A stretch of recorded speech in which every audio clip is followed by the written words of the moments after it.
I'm not going to be talking about the latest Bronze or Modern Age books that's being speculated to have some obscure character that may appear in a Marvel movie. No, I'm talking about legit Golden Age books. And occasionally I might sprinkle in a little silver and platinum, but only the most precious of metals. The great auction houses of the world occasionally gives us glimpses of legendary, classic, or ultra rare books. And in this first installment, I highlight several books from the signature auction from Heritage that is occurring January 13th through January 16th, 2022. For each of the books I talk about, you can find their links in the description box below. In this auction, Heritage really nailed it. They have the trifecta of amazing Golden Age books. They are Action Comics #1, Detective Comics #27, and Marvel Comics #1. They are the most important books of the Golden Age, and many people would argue, including myself, that they're the three most important books in all of the hobby. Let's start off with the first legendary book. This is Action Comics #1. This, of course, is the book that ushered in the Golden Age and introduced the world to superheroes. It's the first appearance of Superman. This copy is a 6.0 out of 10, which is fine.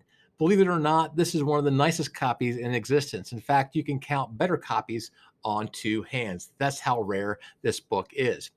What's particularly cool about this book is that stamp that's on the right hand side. Apparently, the original owner, when he was 13, bought this book in 1938 and put this rocket stamp on it. So, this book is also known as the rocket copy. Already, this book is up over $2 million. So, it'll be interesting to see how high it goes. Now, let's move up one year to 1939 and take a look at the next book.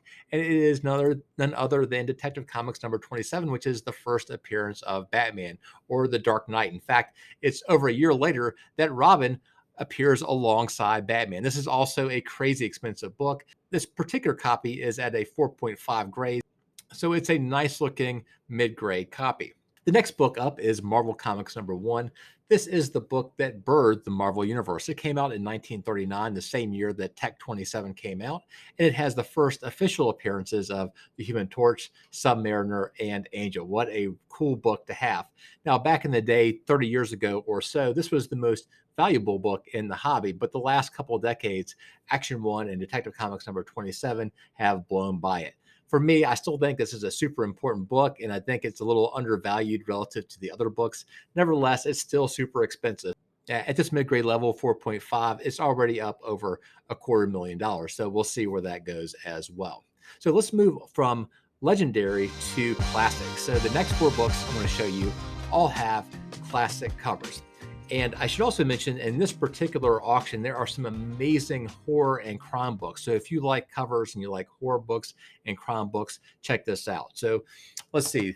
The next book I'm going to show is certainly PG-13. It is Fight Against Crime #20. This is a classic, a horror slash crime book. There you have is a decapitation cover. Apparently, this person has murdered this lady and wants to put her underneath the street. What a gruesome scene.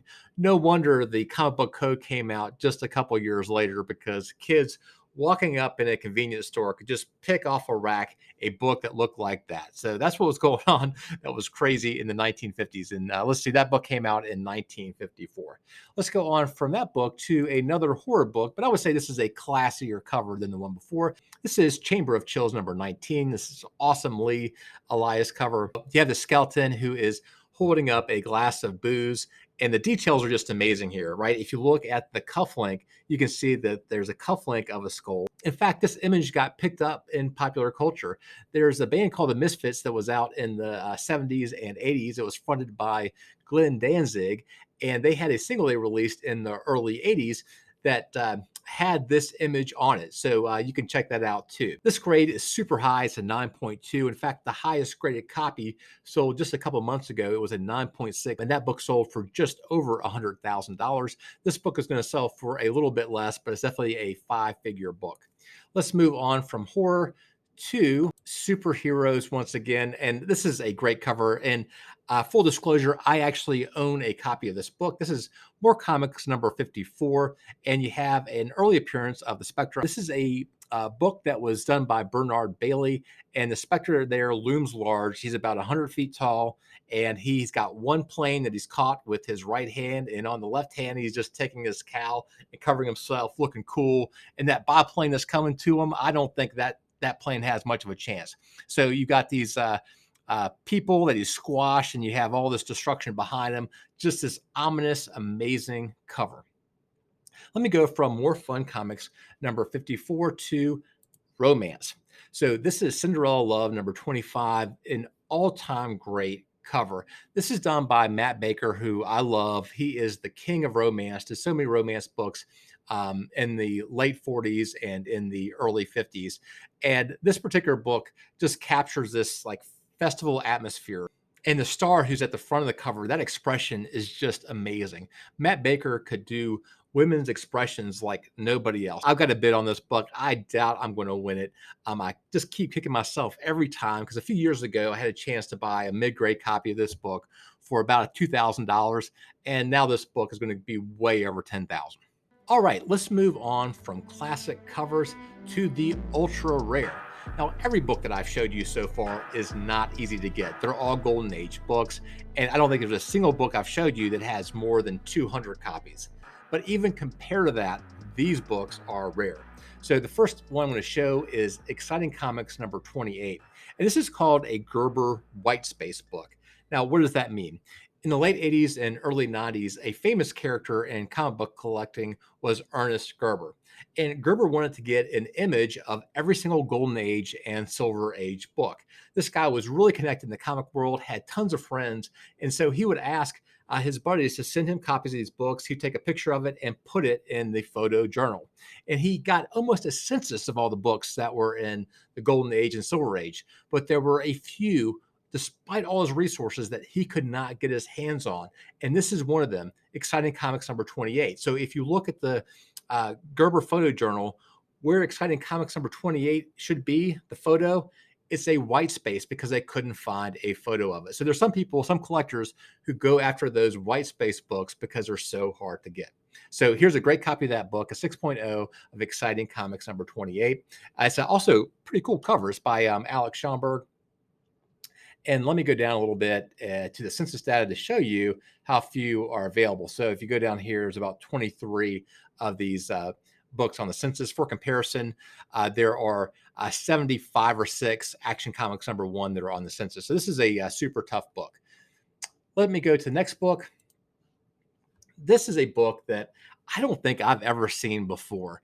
Prize Comics number 20. I've heard of Prize Comics, and it's from Prize Publications, and this is a book from 1942, just ultra rare, and they have some pretty obscure characters. So these are characters that definitely didn't make it out of the Golden Age, and so I believe that's the Black Owl who is waving to the crowd in what looks like a ticker tape parade. But I'm not quite sure what they're celebrating at this time. Again, it's 1942, so we're in the throes of World War II, so we haven't won anything yet, but apparently the Black Owl is celebrating something. Now, this book, oh, geez, there are not many on the census at all. No wonder I haven't seen a copy of it because there are only 6 copies. So outrageously rare. Let me go from this book to a crime book that is really rare. I've only seen this book one other time. I believe it was on the CGC marketplace. They've got chat boards over there, and sometimes different collectors sell their books. And I saw a copy. I thought, boy, this book is cool. And then many years later, I'm seeing it pop up in Heritage. This is a book from 1937. So it's not Golden Age, it is Platinum Age. So this is the same year that Detective Comics number 1 came out. So really cool cover, an 8.0. And I want to show you an 8.0 that's great. I want to show you how rare this book is as well. So only 15 copies. And that book that you're looking at, it is number 1 in 8.0, and none higher than that. So that's the highest book that's ever been, highest graded book that has ever been graded by CGC. So really cool book. I put a bid on it, but I'm already losing, and who knows how high that book is going to go. One last book here in the rare books.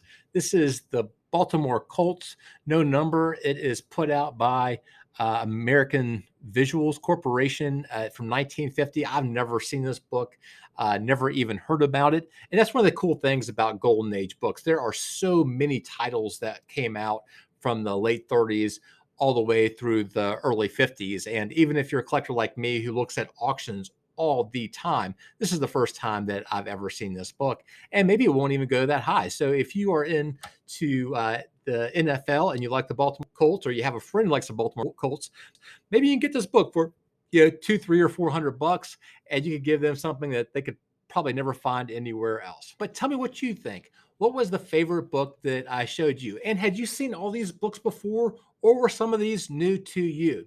Let me know in the comment box.